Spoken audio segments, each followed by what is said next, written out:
yung Hindi ko lang hospital- alam if they see each other somewhere sa hallway or sa ewan ko saan sila kumakain, yun ang hindi ko alam. So the place where he is specifically is still like a cell pero nasa hospital part, or is it a clinic?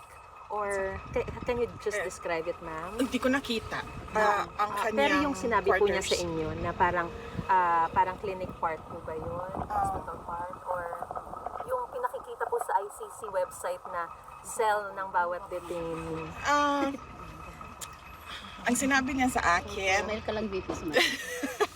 ang sinabi niya sa akin, para akong nasa hotel except that hindi Yes! Except that, hindi ako nakalabas. Yun nga na po. Ma'am, huwag lang natin sabayan para marinig po. Nag-sink in na po sa kanya yung nangyari. Na, kasi pag uwi niya po from Hong Kong, parang bilis po ng lahat ng mga bagay-bagay eh. Alam naman niya, oo, sinabi naman niya na